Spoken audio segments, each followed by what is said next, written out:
කොහොමද රුපියල් 5 වැටුනේ? එහෙම සාකුවේ තිබිලා වැටුණාද දන්නේ නැහැ නේද නවිනකොට මම.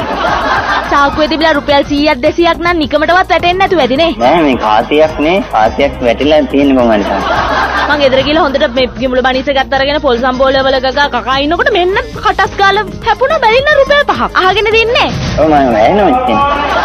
ඒක තමයි මේකයි අපි ඉස්සරහා ඉන්නේ බාසුන් නැලන වැඩ කරන්නේ. අපි දන්නේ නැහැ ඒක හරියට කොහොම නේ කියලා ඒගොල්ලත් එක්ක කතා කරලා බලන්න අපි. මොකද බාසුන් නැලද වැඩ කරන්නේ? කෝකියෝ නෙමෙයිද වැඩ කරන්නේ මේකේ? මේ කියන්නේ බාසුන් නැලලා කියන්නේ ඒගොල්ලෝ තමයි. බාසුන් නැල කියන්නේ ගෙවල් හදන අයනේ. ඒකෙන් බේකරියේ බාසුන් නැලලා කියනවනේ අපි. අන්න ඒකනේ බේකරියක් වුණාම කෝකියෙක් ඉන්න එපයි. මෙතන මේ බාසුන් නැලව ධම්මලාද කිඹුල බණිස් හදන්නේ? නෑ මට මේ තව ටික කලකින් අපිට කකා ඉන්නකොට සිමෙන්ති වැලිත් අහුවේ. ඒ බාසුන් නැහැලානේ මේව හදන්නේ. ඔව් මේක ඇත්ත අපි වැරද්ද පිළිගන්නවා. අපි මෙච්චර කල් ওই කඩේට ආවා ගියා අපි කවදා හරි ওই කඩේ හොරගම් කරලා තියෙනවද? ඔව්. ආ? නෑ මේක මෙහෙමයි මේක හිතලා කරපු දෙයක් නෙමෙයි. ඕගොල්ලෝ දන්නවනේ අපි හැමදාම කිඹුල බණිස් ඕන්නො දූගෙන එන්නේ ওই කඩේට. වෙන කොහෙන්වත් කිඹුල බණිස් විහිළුවකට හරි කාලා තියෙනවද? මෙච්චර කිඹුල බණිස් කාපු අපිට ඇයි ඕගොල්ලෝ මෙහෙම කරේ? මේක කාගේ හරි තාවකකින් වැඩ කරනකොට මේ වැටිලා තිනවා. අපි ওই බේකරියේ කිඹුල බණිස් වල කොච්චරනම් ආදරේද? අද මේ පිළිගන්නවා. ඉතින් අපි මේක මොකද අපි හිතලා කරන්නේ නැහැ සමනේ වයිද.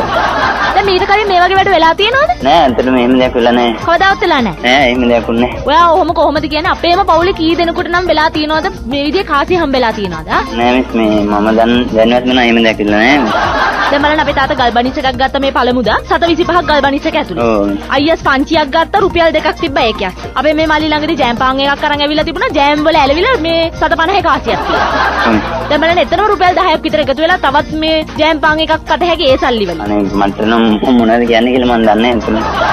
දැන් ඕගොල්ලෝ ඒ කියන්නේ සල්ලි දාලා මොකක් හරි මේ ලොතරැයි දිනුමක් වගේ එකක් තියනවද? තරගයක් තියනවද? එහෙම නෑ මිස් මම මේ ඉතින් අපි ඔයගේ බරපතලයි කියලා හිතේ නෑ ඔයගේ දැන්. හැමතිස්සෙම කෑමාස්සේ කාසි විතරයි. නිකමට කොලයක් ආසාවට රුපියල් 10ක් 20ක් වත් එහෙව් නෑ. 7 5 7 10 7 25 7 50 රුපියල් 2 5. ඒ තමයි ඇත්ත පිළිගන්නවා.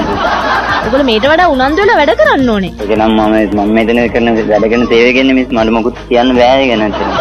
හරි. එහෙනම් මගෙන් සමාව ගන්න. මම කොහොමද කියන්නේ මිස් ඒක? මොකද්ද? දැන් නිකන් සමාවෙන්න කියලා කියන්නේ. මෙහෙම කිය.